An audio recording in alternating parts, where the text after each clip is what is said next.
ഒരു കുടുംബത്തിലെ 4 പേർ മരിച്ചു. ഭക്ഷ്യവിഷബാധയെന്ന സംശയം. പോസ്റ്റ്മോർട്ടം നടപടികൾ പൂർത്തിയായെങ്കിൽ മാത്രമേ മരണകാരണം വ്യക്തമാകൂ. സംഭവം മഹാരാഷ്ട്രയിലെ പൈതോണിലാണ്. ചൂടുകാലത്ത് തണ്ണിമത്തൻ കഴിക്കുന്നത് നല്ലതാണെന്നാണ് പൊതുവെ പറയാറുള്ളത്. എന്നാൽ ജീവനെടുക്കുമോ ഈ തണ്ണിമത്തൻ എന്ന സംശയമാണ് ഇപ്പോൾ ഉണ്ടാകുന്നത്. അതെ, മഹാരാഷ്ട്രയിലാണ് ഇത്തരമൊരു സംശയത്തിന് കാരണമാകുന്ന സംഭവം നടന്നിരിക്കുന്നത്. മഹാരാഷ്ട്രയിലെ പൈതോണിയിൽ തണ്ണിമത്തൻ കഴിച്ചതിനെ തുടർന്ന് ഭക്ഷ്യവിഷബാധയെന്ന് സംശയിക്കുന്ന സാഹചര്യത്തിൽ ഒരു കുടുംബത്തിലെ 4 പേരാണ് മരണപ്പെട്ടിരിക്കുന്നത്. 40-കാരനായ അബ്ദുള്ള, ഭാര്യ നസ്രീൻ, മക്കളായ ആയിഷ, സൈനബ എന്നിവരാണ് മരിച്ചിരിക്കുന്നത്. ഏപ്രിൽ 25-നാണ് ഈ സംഭവം നടക്കുന്നത്. ഇവർ ബന്ധുക്കൾക്കൊപ്പം ഇരുന്ന് ബിരിയാണി കഴിച്ചിരുന്നു. അതിനുശേഷം ബന്ധുക്കൾ മടങ്ങി. ഭക്ഷണം കഴിച്ചതിനു ശേഷം അന്ന് രാത്രി തന്നെ ഇവർ തണ്ണിമത്തനും കഴിച്ചിരുന്നു. പിന്നാലെയാണ് ഇവർക്ക് അസ്വസ്ഥതകൾ അനുഭവപ്പെട്ടതെന്നാണ് പോലീസ് പറയുന്നത്.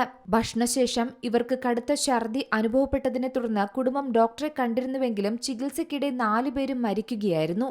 സംഭവത്തിൽ പോലീസ് കേസെടുത്തു. മൃതദേഹങ്ങൾ പോസ്റ്റ്മോർട്ടത്തിനായി അയക്കുകയും ചെയ്തു. പോസ്റ്റ്മോർട്ടം നടപടികൾ പൂർത്തിയായെങ്കിൽ മാത്രമാണ് മരണകാരണം വ്യക്തമാകൂവെന്ന് പോലീസ് പ്രതികരിച്ചു. जेजेमार पुलिस थाने में एक अननेचुरल डेथ की रिपोर्ट दर्ज की गई है, जिसमें एक ही मुस्लिम फैमिली के 4 सदस्य जो थे, हस्बैंड वाइफ और उनकी 2 बेटियां, इनकी मौत हुई है. इसमें 25 अप्रैल को उन्होंने घर पे और भी कुछ रिश्तेदार घर पे बुलाए थे. उनके साथ बैठ के खाना खाया था.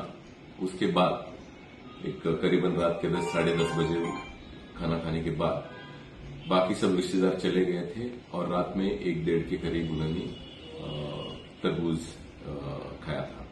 സംഭവത്തിൽ പോലീസ് സ്റ്റേഷനിൽ അസ്വാഭാവിക മരണത്തിനാണ് കേസെടുത്തിരിക്കുന്നത്.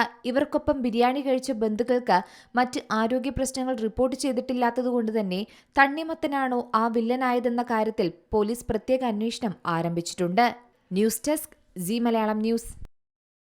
ഏറ്റവും പുതിയ വാർത്തകളും വിശേഷങ്ങളും വിരൽത്തുമ്പിലറിയാൻ സീ മലയാളം ന്യൂസ് എല്ലാ ഡിജിറ്റൽ പ്ലാറ്റ്ഫോമുകളിലും ലഭ്യം.